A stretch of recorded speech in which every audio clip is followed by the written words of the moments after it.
오늘은 로마서 강의 제 40회 40번째 시간입니다. 여러분이 보시는 것처럼 은혜로 주신 은사를 교회에서 이렇게 사용하세요라고 하는 제목입니다. 보통 교회가 어렵고 힘들어지려면 이 두 가지 조건을 갖추면 됩니다. 하나는 뭐냐면 봉사하려고 하는 사람과 희생하려고 하는 사람이 단 한 사람도 없으면, 그리고 모두가 구경꾼이 되고 모두가 평가하는 사람이 된다면 교회는 어려워지게 될 것입니다. 제가 오래전에 읽은 책이지만 기억되는 것이 있습니다.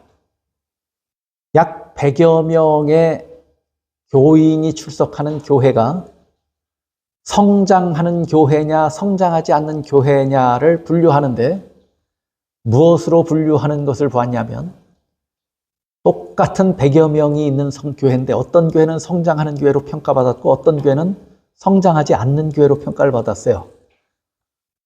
근데 그 유일한 기준이 뭐였냐면 헌금도 비슷하게 나오고 교인 수도 비슷하고 다 비슷한데, 성장하는 교회로 분류된 그 교회는 교인 수의 5%가 일하고 있더라 하는 것이었습니다. 그러면 100명 중에 5%면 몇 사람이에요? 5사람. 100명이 있는 교회에서 5사람만 일하면 그 교회는 뭐 하더라? 성장하더라. 그러면 성장하지 않는 비슷한 교회, 100명이 있는 또 다른 비슷한 교회는 성장하지 않는 교회로 분류됐는데, 그 교회를 들여다보니까 100명이 지금 예배는 드리지만 일하는 사람이 몇 명이 되지 않는다는 얘기예요.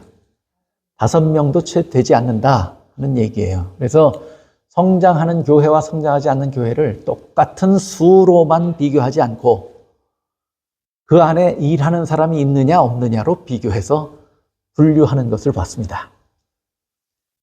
교회가 성장하지 않으려면 아무도 일하지 않으면 됩니다. 그 다음에 교회가 어려워지는 데는 또 다른 하나의 조건이 있습니다. 그것은 뭐냐면 사람들이 일하긴 하는데, 그것도 열심히 일하긴 하는데 하나님께서 뜻하시고 가르치시고 원하시는 원리를 따라서 일하지 않으면 교회는 어려워집니다. 교회가 어려워지는 데는 이 두 가지 조건이 아주 큰 영향을 미치는 거예요. 일하지 않든지, 그 다음에는 뭐 하는 사람이면 돼요? 일은 하되 하나님의 원리를 따르지 않으면 돼요. 그러면 교회는 어려워집니다. 혼란에 빠집니다. 이런 사람들은 오히려 일하지 않고 가만히 있는 것이 도움이 됩니다. 그런데 유독 그런 사람들을 보면 보통 사람들보다 더 뭐해요? 하나님의 원리를 따르지 않고 일하는 사람들은 보통 사람들보다 훨씬 더 열심히 있습니다. 그래서 그런 사람들의 열심이 교회를 유익하게 하지 못하고 오히려 해롭게 합니다. 잘 모르는 사람이 신념을 가지면 무서운 법이죠. 책 한 권만 읽은 사람이 세상에서 가장 무섭답니다. 그런 말이 있어요. 책 한 권만 읽은 사람이 가장 무섭다. 그런 사람들이 신념을 가지면 무슨 열심을 가질 수 있어요? 잘못된 열심을 가질 수 있는 것이에요.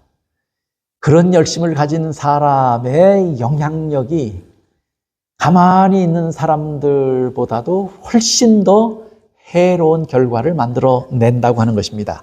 그래서 로마서 10장 2절에 보면 내가 증언하노니 그들이 하나님께 열심히 있으나 올바른 지식을 따른 것이 아니니라 하고, 사도 바울은 이미 로마 교회에 있는 유대인 개종자들을 향해서 저런 이야기를 했어요, 안 했어요?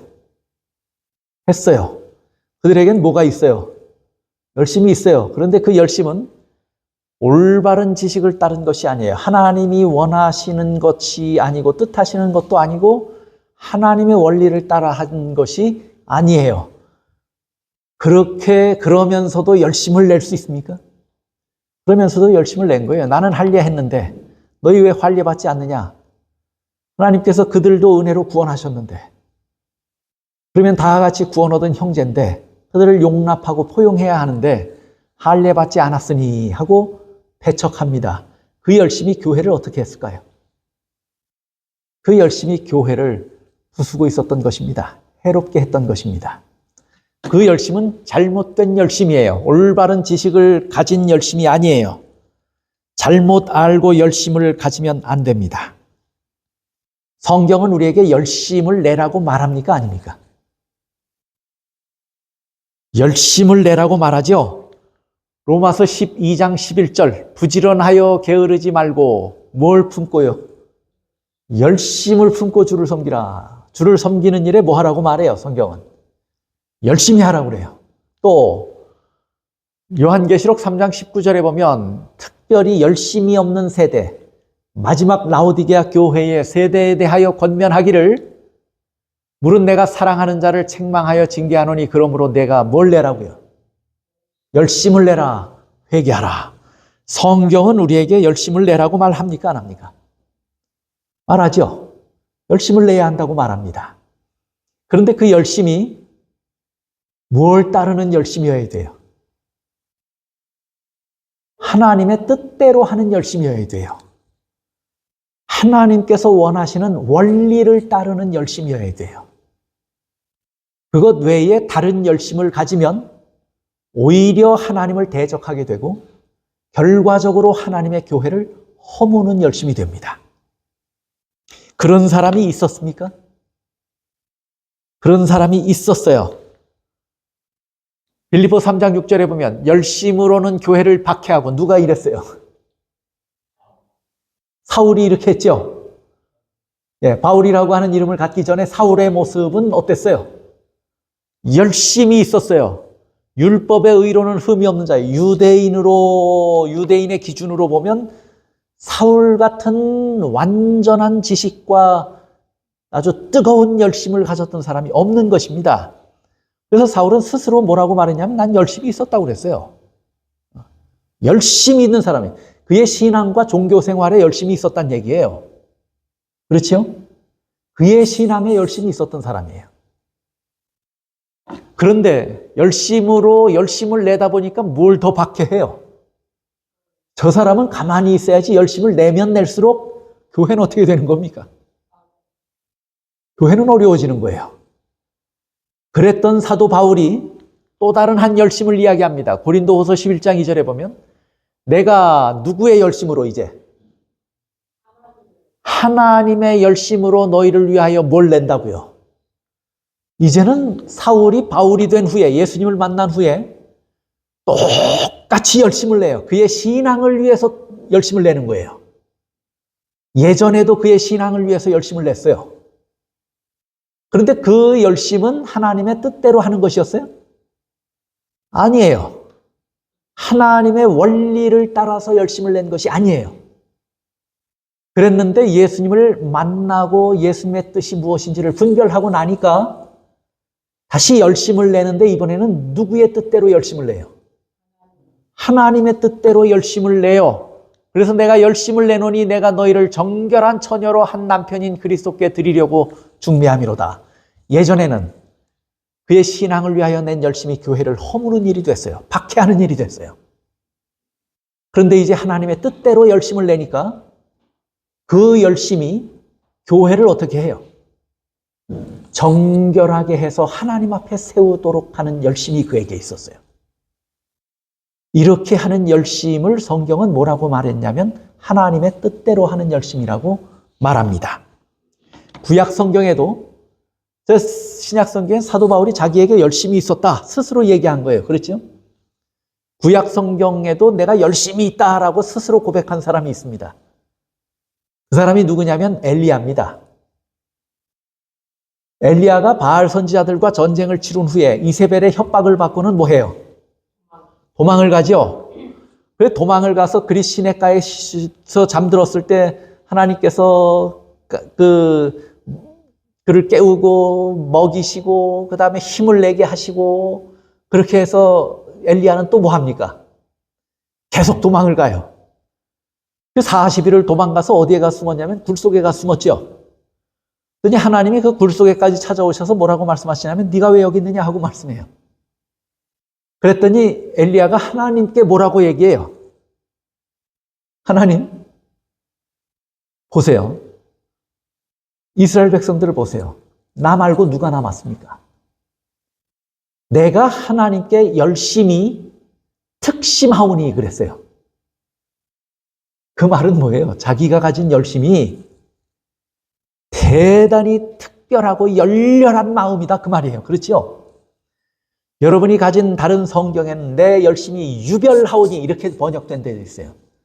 그건 정상적이고 평범한 열심보다도 뭐한 열심이에요? 아주 특별하게 티가 나는 열심이에요. 유별난 열심이에요. 그런 열심을 내가 가졌다라고 엘리야도 하나님 앞에서 당당하게 얘기를 해요. 그랬더니 하나님이 뭐라고 말씀해요? 너 말고 또 있다.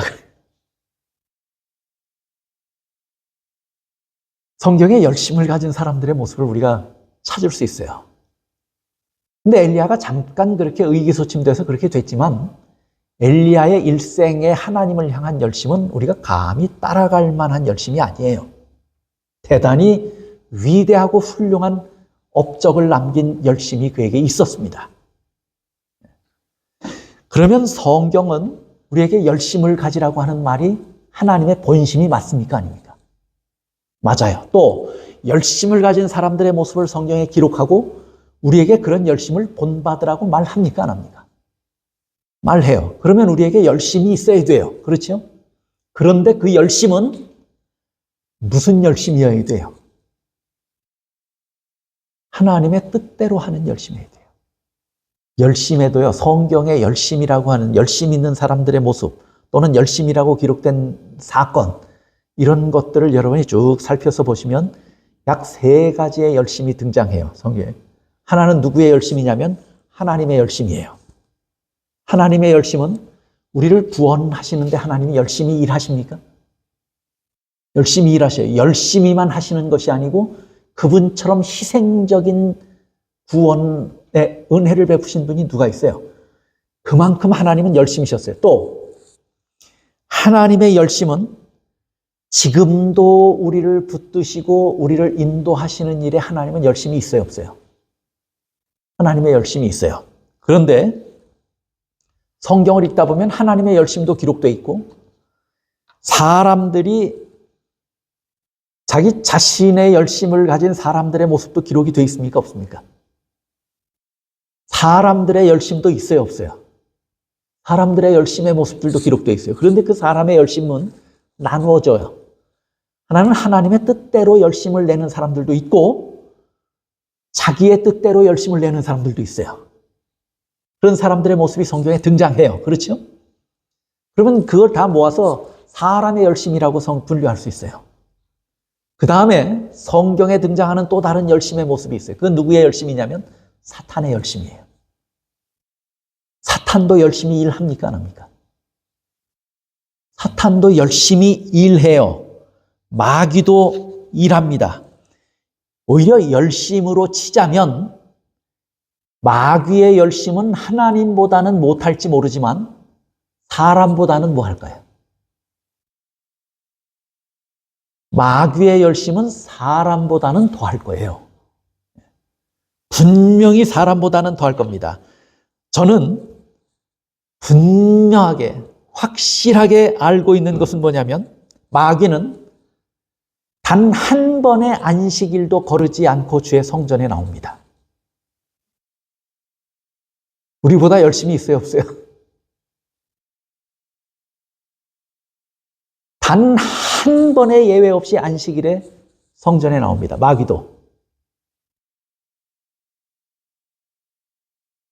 오늘도 마귀는 여기 출석했을 것입니다. 출근했습니다.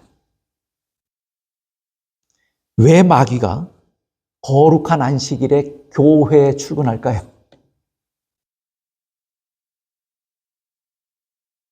마귀로서 해야 할 일이 있습니까? 심지어 교회에 와서 예배드리는 자의 마음속에 들어가서도 할 일이 있을까요? 마귀가? 있을 거예요. 내버려두면 마귀가 패배하고 말잖아요. 그럼 마귀가 그걸 그냥 보고 있겠어요? 교회를 파괴하려고 할까요? 안 할까요?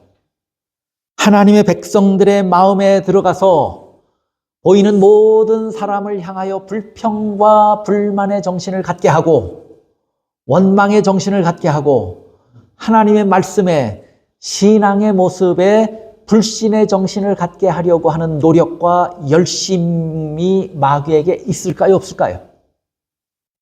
그래서 오늘 마귀는 이 자리에 왔을 거예요. 여러분 주위를 살펴보면 하나님께서 보내신 천사도 있을 것이고 마귀가 보낸 천사도 있을 것입니다. 우리의 눈이 열린다면 다 보일 거예요. 마귀의 열심을 따라갈 사람이 없는 것이에요. 불평의 마음을 갖게 할 뿐만 아니라 서로를 향해서 이간질을 시켜서 서로 화합하지 못하고 우애하지 못하도록 하는 것이 마귀의 일이에요. 올바른 열심만 존재하는 것이 아니에요. 갈라디아서에도 보면 이런 말씀이 있어요. 그들이 너희에게 대하여 열심 내는 것은 좋은 뜻이 아니요. 열심이 있긴 있는데 열심을 내는 것이 무언은 아니에요. 좋은 뜻이 아니라고 그랬어요. 오직 너희를 이간시켜 너희로 그들에게 대하여 열심을 내게 하려 함이라. 그래서 누구의 열심이에요, 저거? 마귀의 열심이에요. 마귀의 열심은 예배드리는 장소에도 찾아와서 하나님의 집인 성전에도 찾아와서 거기에 모인 사람들에게 열심을 내는데 그 열심은 사람들을 뭐 하는 열심이에요? 이간질을 시키는 열심이에요. 그래서 우리로 하여금 그들에게 대하여 열심을 내게 하려 함이라. 그렇게 이간질 시키는 일에 열심을 한 후에는 마귀는 그 사람들에게도 뭘 갖게 해요? 그 열심을 갖게 해요. 그러면 결국에 우리가 교회에 와서 뭔가 열심을 가지고 나갔는데 보니까 누구의 일을 하는 열심이에요? 마귀의 일을 하는 열심을 가지고 있어요. 하나님의 뜻대로 하는 열심이 없어요. 이런 열심을 가진 사람이 있으면 있을수록 교회는 어떻게 될까요? 이런 사람이 한 명이 있어도 감당하기 힘든데 2명, 3명이 있다면 어떻게 될까요? 교회는 풍지박산 나고 마는 것이에요. 교회를 어렵게 하기 위한 사탄의 열심은 이만큼 큰 것입니다. 그럼에도 불구하고 하나님은 이런 위험이 우리에게 있음에도 불구하고 하나님은 우리에게 뭐라고 말씀하냐면 열심을 내라고 말해요. 열심을 내라. 그래서 오늘 우리가 본문을 로마서 12장 9절부터 13절의 말씀을 본문으로 해서 오늘 우리가 살펴보는데 우리가 열심을 내서 해야 하는데 그 정신이 무엇인가 하는 사실을 설명하고 있습니다. 우리가 지난 시간에 배웠어요. 뭘 배웠냐면 은혜로 구원 얻었으면 하나님께서 은혜로 구원 얻은 자에게 다 뭘 주셨다고요. 각기 다르지만 모든 사람에게 은사를 주셨다 그랬어요. 은사를 주셨다. 그러면 그 은사는 자기 자랑을 위해서 주신 거예요? 봉사를 위해서 주신 거예요? 봉사를 위해서 주신 거예요. 가만히 있으라고 주신 거예요? 열심을 내라고 주신 거예요? 은사를 주시고 일한다는 말은 열심히 한다는 얘기예요. 그 은사를 주셔서 열심히 일하라고 분명히 말했는데 그러면 사람은 무조건 열심히만 일하면 되는 줄 알고 자기가 잘못된 사상에 오염돼 있고 또는 잘못된 감정을 가지고 열심을 내는데 이 사람에겐 은사가 있어요. 부지런한 은사도 있고 말 잘하는 은사도 있고 사람을 설득시키는 은사도 있어요. 그러면 이런 사람이 그런 은사를 가지고 열심히 일하면 교회는 어떻게 되는 거예요? 교회는 크게 잘못되는 거예요. 은사를 주셨으면 구원 얻은 자에게 하나님께서 주신 선물이다. 그걸 분명히 알으라 하고 지난 시간에 얘기했어요. 오늘은 그렇게 은혜로 주신 은사를 어떤 정신으로 행해야 하는지를 설명합니다. 왜냐하면 은사를 잘못된 정신으로 사용하면 큰일 나요. 교회가 망가져요. 하나님의 백성들을 무너뜨려요. 은사를 사용하는데 보세요. 하나님이 우리에게 은사를 주면 우리는 당장 그 은사를 받고 어디로 뭘 하고 싶으세요? 여러분이 은사를 가졌으면, 그걸 확인했으면 당장 교회 문을 박차고 나가서 밖으로 뛰어나가고 싶으시지 않으세요? 성경은 뭐라고 말할까요? 사도 바울은 은혜로 구원 얻어서 하나님의 선물로 은사를 주셨으면 그 은사를 받은 사람은 제일 먼저 뛰쳐나가지 말고, 밖에 있는 사람들 생각하지 말고 제일 먼저 교회 안에서 봉사하라, 그렇게 말해요. 오늘 본문의 말씀들이 오늘 우리에게 그것을 가르쳐요. 은사를 무슨 정신을 가지고 사용할 것인가를 설명하는데 순서대로 해요. 오늘 9절부터 13절까지는 교회 안에서 그 은사를 어떻게 사용해야 하는가를 설명하고, 14절부터 후반부에는 밖에 세상 사람들을 향해서 그 은사를 어떻게 사용해야 하는가를 나누어서 설명합니다. 그런 것으로 봐서, 순서적으로 기록한 것으로 봐서 은사를 가진 사람들은 먼저 은사를 어디서 활용해야 한다는 얘기예요. 교회 안에서 활용해야 한다는 거예요.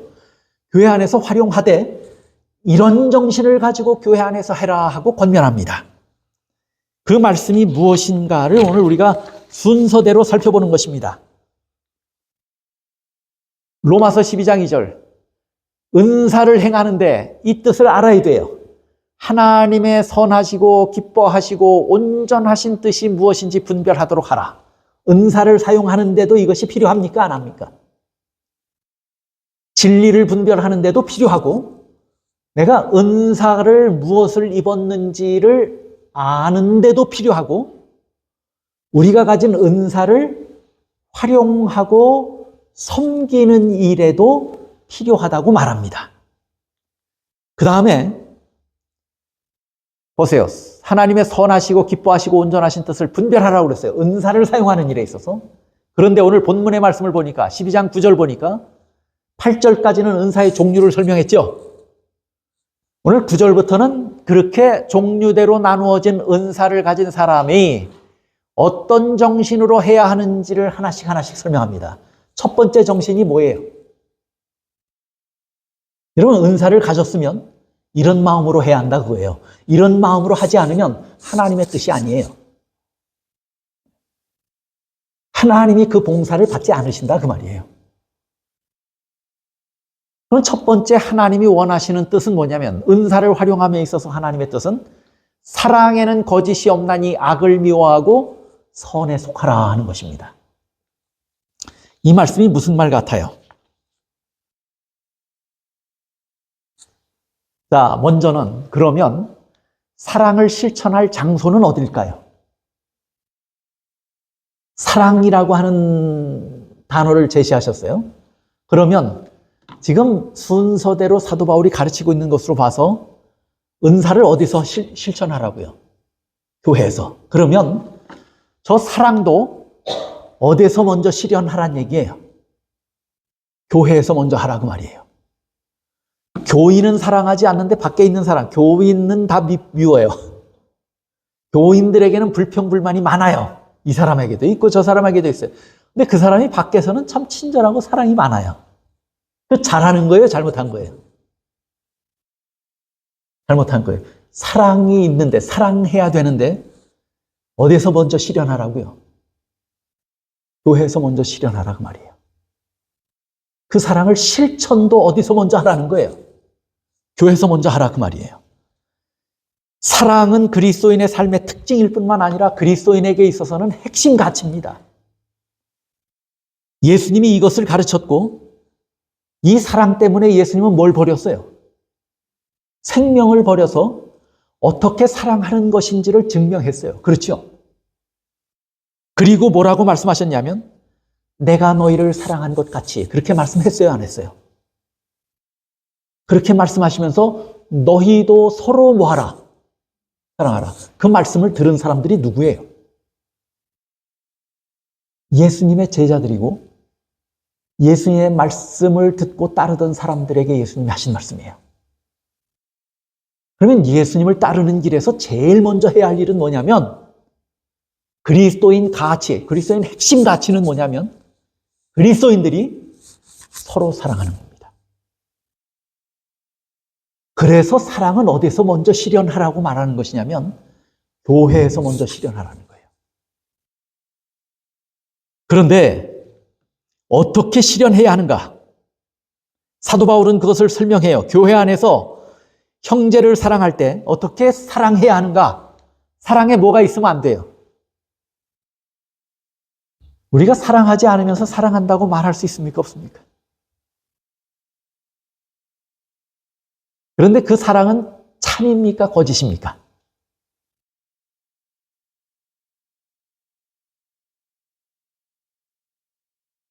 그 사랑은 우리가 사랑해야 하는데 사랑하는 그 마음에 뭐가 없어야 돼요?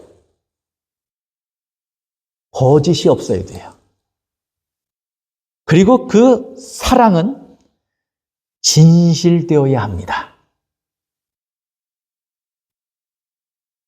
나에게 유익하기 때문에 사랑한다고 말할 수 있습니까? 없습니까?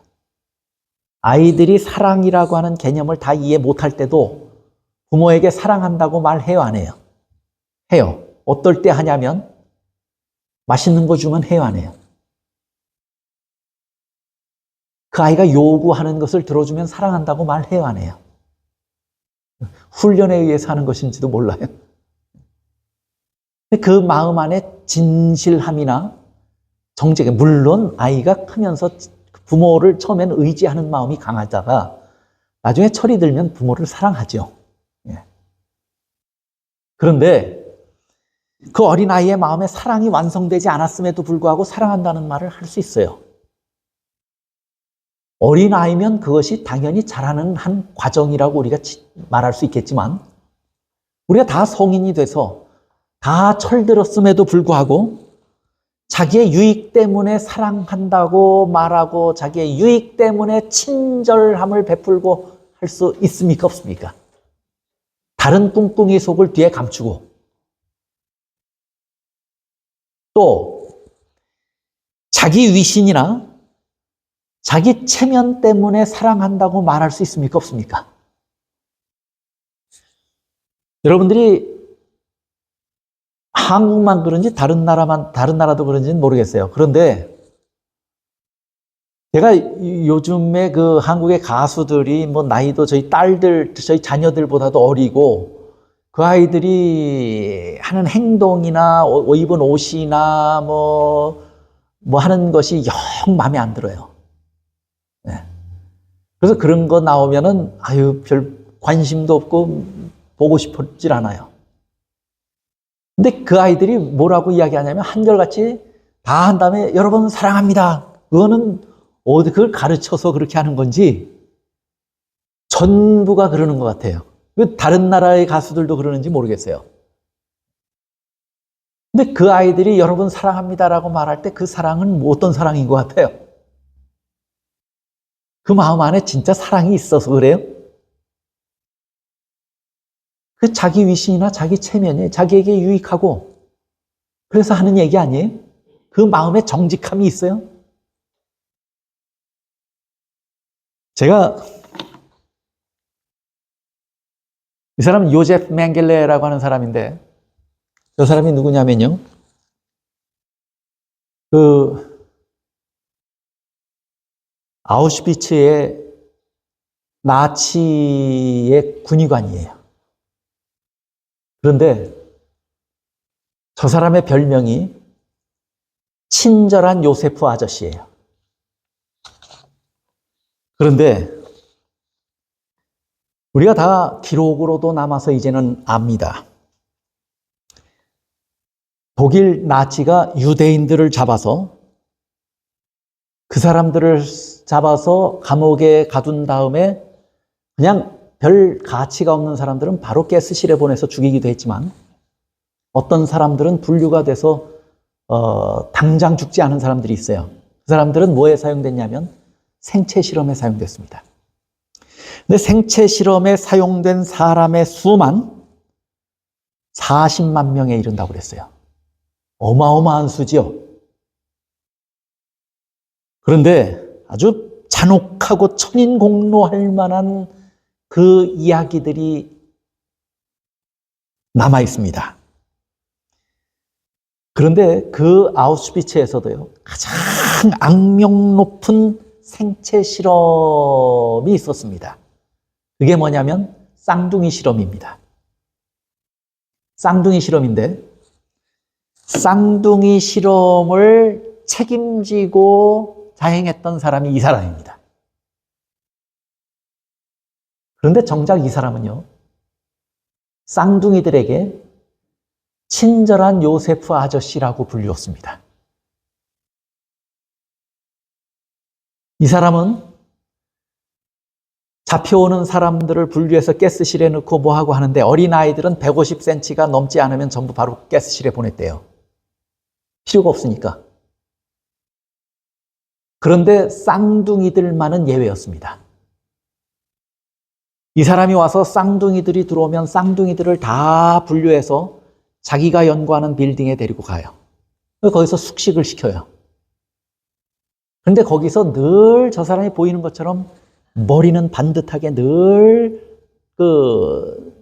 만들어져 있고, 그 다음에 저 사람이 저거보다도 아마 환하게 웃었을지 몰라요. 아이들을 늘 친절하게 웃음으로 대해서 애들이 저 사람을 뭐라고 불렀냐면 친절한 요세프 아저씨라고 불렀어요. 저 사람은 장난감을 가지고 와서 쌍둥이 아이들에게 놀아주고 그들의 머리를 쓰다듬어주고 그들에게 늘 환한 미소를 지었어요. 그런데 저 사람이 무슨 일을 했는지 아십니까? 그 쌍둥이들이 자기가 친절을 베푼 그 아저씨, 저 요세프 아저씨를 늘 따르고 좋아했는데 그 아주 공포스러운 환경에서도 자기를 위하는 사람 같으니까 본능적으로 그렇게 하잖아요, 아이들이. 그러면 저 사람은 오늘 실험 대상자가 되면 특별히 잘해줘요. 친절하게 해요. 먹을 것도 더 주고 장난감도 주고 그렇게 해요. 그리고 쌍둥이를 데려다가 친절한 아저씨가 뭘 하니까 그 앞에서 두려움이 없어요, 이 아이들이. 근데 이 사람이 무슨 일을 했냐면 화학약품에 물감을 섞어서 두 아이의 눈에다가 주사합니다. 무슨 색을 넣었을 때 눈동자가 어떻게 변하고 무슨 색을 넣었을 때 어떻게 변하는지를 쌍둥이면 거의 비슷한 생체 조건을 가졌을 것이라고 판단해서 실험하는 거예요. 그 실험에 눈에 약이 한번 들어가고 나면 이 아이는, 쌍둥이는 실명하게 되고 맙니다.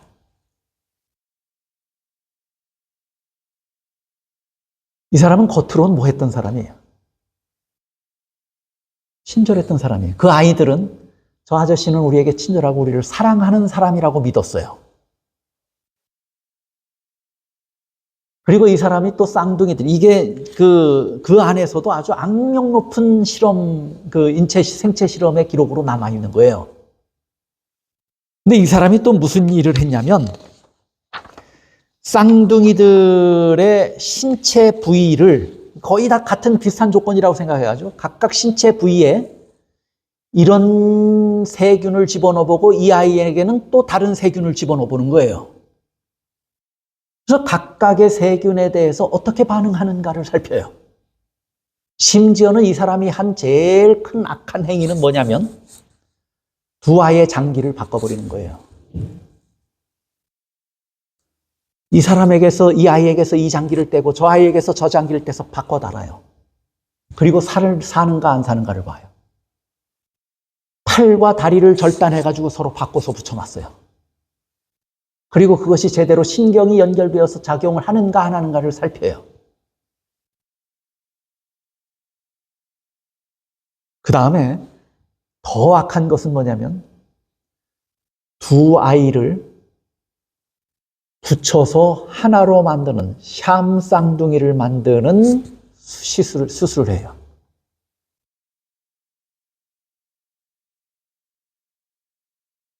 이거는 나중에 샴 쌍둥이, 독일인 중에 샴 쌍둥이가 나오면 어떻게 분리해서 살 수 있는가를 찾아보기 위해서 행한 일들이에요. 아이들은 아무것도 모른 채 이 아저씨를 뭐라고 불렀어요?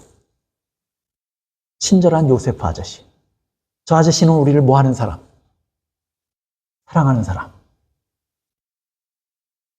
근데 한 명씩 붙들려 가서는 다른 아이들이 보지 않는 곳에서 이런 일들이 자행된 겁니다.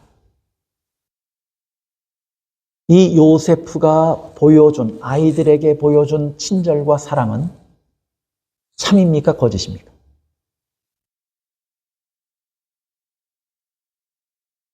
우리 마음에 진실함이 없는 말하는 사랑이나 그런 사랑해야 한다고 하니까 마치 사랑하는 것처럼 또는 말하는 사랑은 결국에 그것은 거짓 사랑일 뿐만 아니라 이 사랑은 감당할 수 없는 상처만을 남기는 사랑이 되고 맙니다. 이건 우리가 아주 끔찍한 신뢰를 하나 봤을 뿐이지 우리 마음에 있는 거짓 사랑은 결과적으로 다른 사람의 마음에 상처를 남기는 사랑이 될 수 있어요. 그래서 그 사랑에는 거짓이 없어야 하고 그 사랑에는 뭐가 있어야 한다고 말하냐면 선한 결과가 있어야 된다고 말하는 거예요. 사랑엔 거짓이 없나니 어디에 속하라고요? 선에 속하라고요.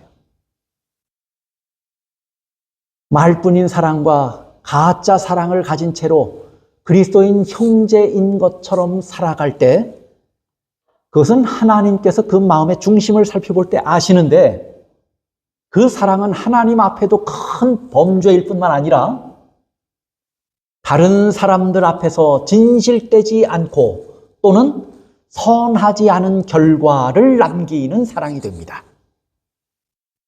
상처만을 남겨요. 그래서 은사를 받았다고 하면서 그 은사를 교회 안에서 활용하라고 했더니 저런 정신 없이 사랑과 선한 결과를 위한 열심이 아닌 은사를 활용하는 단지 자기 자신의 열심을 가지고 교회에서 한다면 그 열심은 교회에 큰 해악을 남길 뿐입니다. 그래서 은사를 가졌을 때 은사를 가지고 교회에서 어떤 정신으로 해야 하는지를 분명하게 설명합니다. 그 다음에 두 번째는 또 뭐라고 말하냐면요. 선하시고 기뻐하시고 온전하신 뜻, 이건 은사를 교회에서 활용할 때의 뜻이에요. 하나님의 뜻이에요. 형제를 뭐 하라고요? 사랑하여 서로 우애하고 존경하기를 서로 먼저 하며. 그런데 보세요. 이전에 은사의 종류를 얘기한 것하고 비교하면 확연히 다르죠. 이건 지금 은사를 행함에 있어서의 기본적인 정신이에요. 예, 은사의 종류가 아니에요, 저건. 은사를 행할 때 모두가 가져야 하는 마음이에요. 그런데 여기 뭐라고 말했냐면 누굴 사랑하라고요? 형제를 사랑하며. 저 형제가 누굴까요?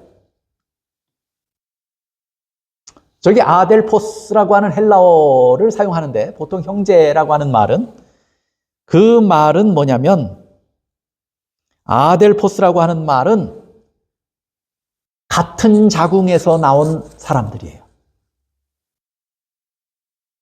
그러면 한 아버지와 한 어머니 밑에 누구예요? 우리 노아와 아린이하고 유진이가 한 형제입니다. 그렇죠? 그렇게 말할 때 아델포스예요. 형제예요. 그런데 저기서 말하는 형제를 사랑하고 하면 전부 집에 가서 제 형제 사랑하라는 얘기예요. 여러분, 저와 여러분은 피는 물보다 진하다고 그러죠? 피를 함께 나눈 형제인 것이 맞습니까? 틀립니까? 예수님의 피를 함께 나눈 형제인 것이 맞습니까? 틀립니까? 예수님의 피로 우리가 구원 얻었고 예수님의 피로 우리가 예수님과 뭐가 됐어요? 저도 형제가 되었고 우리 권 집사님도 형제가 되었으면 저와 권 집사님은 뭐예요? 형제예요. 피를 나눈 형제예요. 예수님의 피를 함께 나눈 형제예요. 그래서 신약시대의 교회는요, 신약시대에서는요, 신약 성경에서 형제라는 말은 혈연적 관계를 뛰어넘는 개념으로 받아들였어요, 그 사람들이. 뭘로 받아들였냐면 그것보다 더 중요한 그리스도의 피로 형제됐다라고 얘기했어요. 그래서 예수님도 뭐라고 말씀했냐면 아버지의 뜻대로 행하는 자라야 뭐라고요? 내 형제다. 예수님의 어머니 마리아의 아들로 태어나서 내 형제라고 말했어요? 그게 내 형제가 아니야.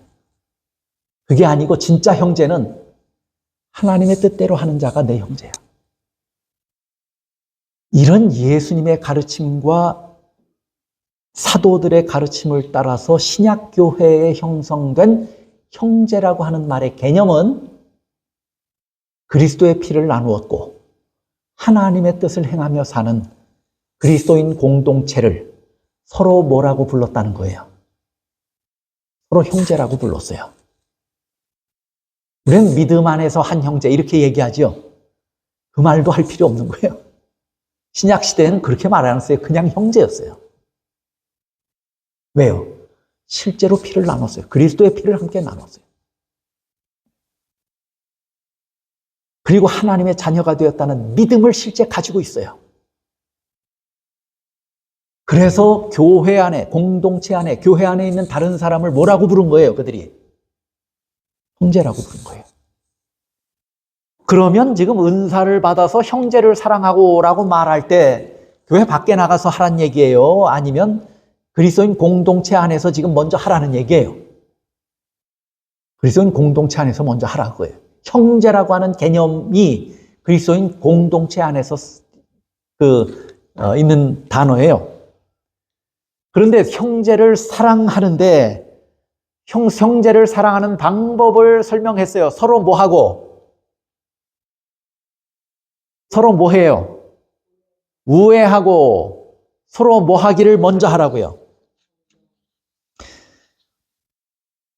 서로 우애하고 우애는 서로 하고 존경은 뭐하고? 먼저 하고. 여러분, 우애라고 하는 말은 한 가족 간의 유대감을 말하죠. 한 가족 간의 유대감이에요. 그 안에 존재하는 사랑이죠. 그 안에 존재하는 정이에요. 그렇죠? 근데 부모는 자녀들, 서로 형제들이 우애가 깊은 것을 볼 때 어떠세요? 서로 형제가 있는데 서로 소닥보듯이 하고 아무 관심이 없고 그걸 넘어서서 서로가 서로를 미워하고 싫어해요. 그럼 여러분 보기 좋던가요? 부모는 형제가 우애할 때 그것처럼 보기 좋은 게 없어요. 하나님께서 그 피를 함께 나누어서 하나님의 자녀가 되어서 형제가 됐는데 우리가 서로 뭐 하라는 얘기예요? 그래서 우애하라는 얘기예요. 남들과 형제가 어떻게 다른지 아십니까? 그 사람이 어려움에 처하고 물질적으로든 정신적으로든 육체적으로든 어떤 면에서든 어려움에 처하면 남들은 어때요? 남들은 그런가 보다 하고 말죠. 조금 마음에 정이 있는 사람은 그럴 때 좀 안타깝게 여기서 뭘 돕기라도 하는 그런 일들도 있을 수 있어요. 그러나 대체적으로 남들은 그럴 때 그런가 보다 하고 말지만 형제는 어떻게 합니까? 형제는 남들과의 관계보다 더 가깝습니까? 그렇지 않습니까? 정서적으로 유대감이 더 강하고 서로 정이 있고 사랑이 있는 관계가 형제예요. 그 우애예요. 그런 감정을 누구에게 서로 하라고요? 그런데 여기 보니까 서로 우애하고 그랬어요. 우애라고 하는 것은요. 우애라고 하는 것은 한쪽은 무정하고 한쪽은 무관심한데 다른 한쪽에 의해서 오랫동안 지속되든가요? 그렇지 않아요. 그렇게 하던 다른 한쪽도 지쳐서 그칩니다. 그래서 저런 우애가 성립되려면 뭐 해야 되냐면 서로 해야 돼요. 그래서 서로 우애하라고 했고, 그 다음에 존경도, 형제 간에도 존경은 뭐 해야 돼요? 서로 어떻게 하라고요? 먼저 하라. 낮은 사람이 위에 사람을 존경하라고 그랬어요? 먼저? 아니에요. 양측이 서로 먼저 하라 그랬어요. 서로 먼저 하라. 그러면 여기서 말하는 존경이라고 하는 것에 우리가 어떤 특별한 의미가 있다고 하는 것을 아실 거예요.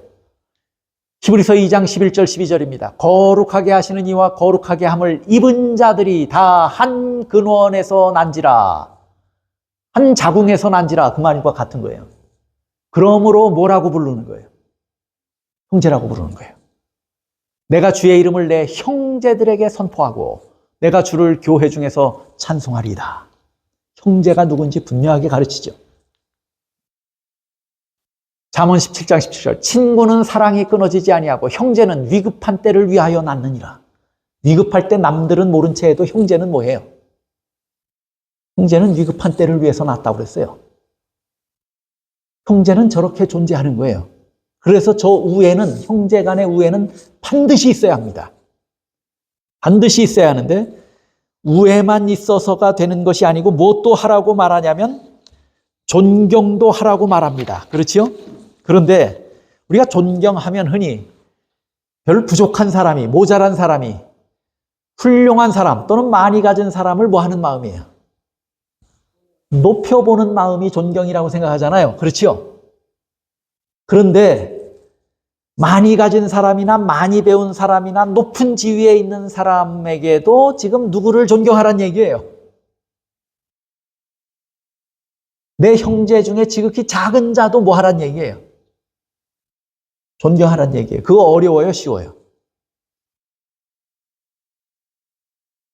여기서 존경이란 말의 의미가 우리가 이해하는 단순한 그 의미만을 말하는 것이 아닌 것을 알아요. 형제를 사랑해서 서로 우애하고 서로 먼저 존경하라 했을 때의 존경에는 배려하고 존중하는 것이 존경 안에 포함되어 있을까요? 배려하고 존중하는. 그럴 때 높은 자리에 있는 사람도 낮은 자리에 있는 사람에게 그렇게 할 수 있습니까? 없습니까? 배려하고 존중하는 거예요.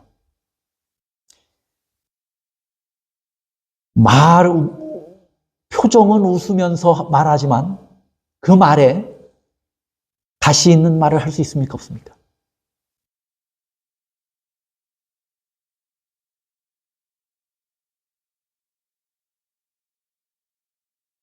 가시 있는 말 하지 않고 따뜻하게 말하고 사소한 노력과 좋은 점을 인정한다면 그것은 높은 사람도 할 수 있습니까? 아닙니까? 뛰어난 사람들도 할 수 있습니까? 아닙니까? 가시도 친말 안 하고 자기 아랫사람을 따뜻하게 대하고 자기보다 못 배운 사람을 따뜻하게 대하고 그가 말하는 사소한 이야기도 그가 하는 노력과 또 그의 좋은 점들을 찾아서 그것을 존중하는 마음은 높은 자리에 있거나 많이 가진 사람도 할 수 있어요. 그런 의미로 서로 존경할 수 있습니까? 없습니까? 그런데 먼저 하라고 말합니다. 존경은 먼저 하라고 말해요. 우애는 서로 하라고 말하는데 존경은 먼저 하라고 말합니다. 너 나를 존경해야 돼. 그런 마음 갖지 말고 참 네가 부족하지만 네 노력이 참 가상하구나. 네가 하는 말이 그래도 일리가 있구나. 그걸 인정해주는 마음도 존경입니까? 존경이에요. 그건 높은 사람도 할 수 있고 많이 가진 사람도 할 수 있어요. 많이 배운 사람도 할 수 있어요. 그 다음에 존경에는 희생적인 섬김이라고 하는 의미도 포함되어 있습니다. 존경에는 시간을 할애하고 도움을 주는 작은 습관들도 그 안에 찾아 들어가면 사랑과 존중이라고 하는 게 있기 때문이에요. 존경이에요. 또 용서와 화해가 존경의 의미에 포함되어 있을까요? 없을까요? 용서와 화해. 이것 없이 존경이 이루어질 수 있습니까? 없습니까? 제가 요즘 어떤 분이 방송을 올렸는데 참 재밌게 해서 들었어요. 저랑 같은 시기에 우리 대학에 들어가서 공부를 같이 했고, 그 친구는 다른 학과를 종부한 다음에 신학과를 들어왔기 때문에 신학과에는 저보다 4년 후배입니다. 나이는 같은데. 근데 학교에서 잘 알고 가깝게 지냈던 사람이 방송을, 설교를 올려서 제가 봤어요.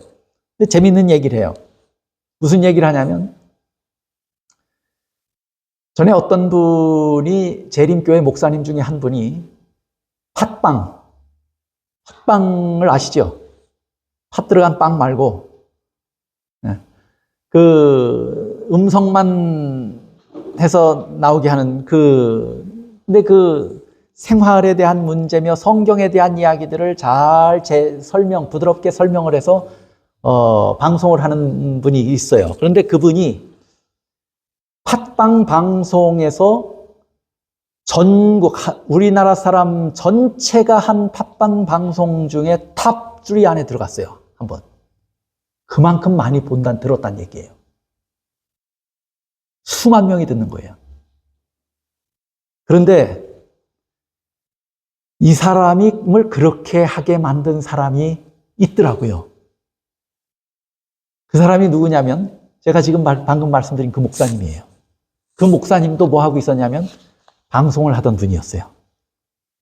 자기가 개인적으로 다른 일을 하면서 자기 복음 방송을 했어요. 목회를 중간에 포기하고 다른 일을 하면서 자기 개인 복음 방송을 하고 있는데 그 방송에도 인기가 있어서 수천 명씩 들어와서 봐요. 근데 이 팟빵을 하던 목사님이 처음에 시작하는데 자기 혼자 뭘 해서 안 되거든요. 이 목사님을 아니까 서로 연결을 해서 이야기하다가 이 목사님이 하던 방송에 그분의 팟빵 방송을 한 번씩 올려준 거예요. 그랬더니 갑자기 50명, 100명 듣던 중에서 몇천 명으로 하루아침에 뛴 거예요. 그러고 나서 이 목사님이 그분의 그 짧게 전하는 기별이 너무 훌륭해서 좋아서 자기가 아는 전 세계의 모든 웹사이트는 다 찾아올라. 모든 이 사람들이 가입하고 있고 뭐 하는 그런데 다 찾아 들어가서 한인 웹사이트엔 다 찾아 들어가서 이분 광고를 해준 거예요.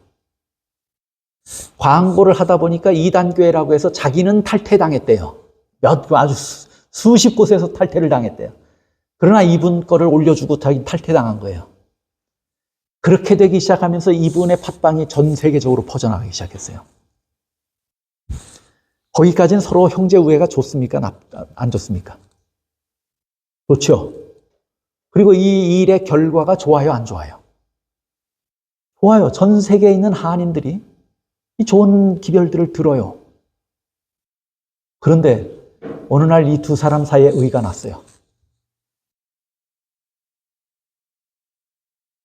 이 두 사람 사이에 의가 났는데 아직까지 2015년도에 의가 났다고 그러는데 25년 됐으니까 10년째 지금 의상한 상태로 있어요. 이 두 사람이 서로 잘하고 있는 겁니까? 잘못하고 있는 겁니까? 그 내막은 그 사람이 자세히 얘기 안 하니까 몰라요. 누가 잘했는지 누가 잘못했는지 전 그런 것 전혀 몰라요. 그냥 결과적으로 두 사람이 서로 불화하고 있다는 것 자체가 바람직하지 않다는 그런 얘기죠. 그렇죠? 결과가 그렇다는 얘기예요. 그런데 서로에게 지금 뭐가 없는 거예요? 용서와 화해가 없는 거죠. 어느 쪽에서 잘못했는지 모르지만 둘 다가 서로 존경하고, 만약에 그랬으면, 서로 존경하고 그랬으면 잘못한 측에서도 뭐 해야 돼요? 잘못한 측에서 용서와 화해를 요청해야죠. 그러면 잘한 측에서 가만히 있으란 얘기입니까? 사도 바울은 지금 그렇게 말합니까? 잘못한 사람이 찾아와서 용서와 화해를 청하기 전까지는 너는 입 굳게 다물고 뒷짐지고 언제 하나 보자 하고 기다리고 있으라고 그랬어요? 네가 잘못한 것이 없어도 먼저 가서 하라, 그렇게 얘기합니다. 그게 달란트를 사용하는, 은사를 사용하는 정신이에요. 이것 없이, 존경과 화해 없이, 용서와 화해 없이 존경이 가능합니까? 안 합니까? 불가능한 거예요. 사람들이 틀어져서 비난하는 관계가 되었다면 이제 존경하라는 말씀은 버려도 됩니까?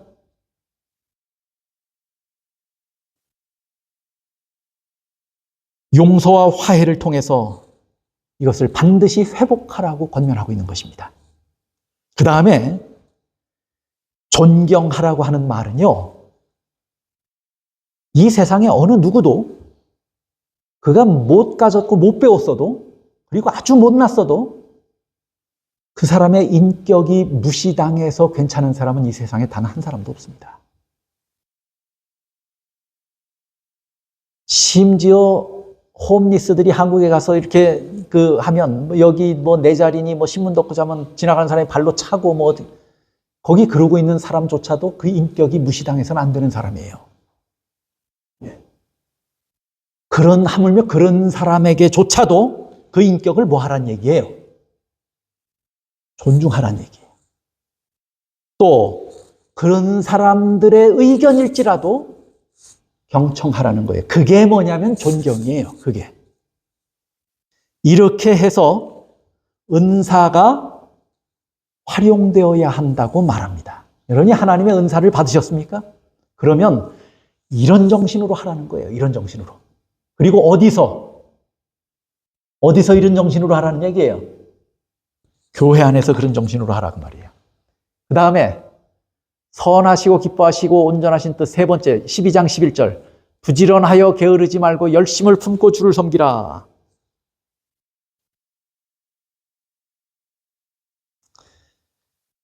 아까 우리 예은 집사님이 1시간을 여기 서 있는 건 참 힘들 것이라고 말씀을 하셔서 그쳐야 되겠습니다.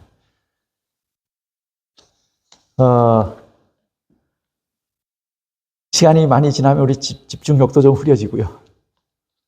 그래서 은사를 교회 안에서 우리가 어떤 정신을 가지고 활용해야 하는가 하는 것을 우리가 다음 시간에 조금 더 추가해서 우리가 말씀을 상고해 보기로 하고, 오늘까지 우리가 살펴본 바에 의하면 은사를 우리가 다 은혜로 받았으면 어디서 먼저 행하라고요?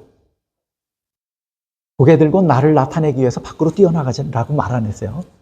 은사를 가졌으면 교회에서 일해라. 먼저는 교회에서 일해라. 그런데 무슨 정신으로 일하는 게 하나님의 뜻이에요? 거짓이 없는 사랑. 그래서 그 사랑이 실현돼서 선한 결과가 나와야 돼요. 선한 결과. 많은 결과라고 말 안 해요, 성경은.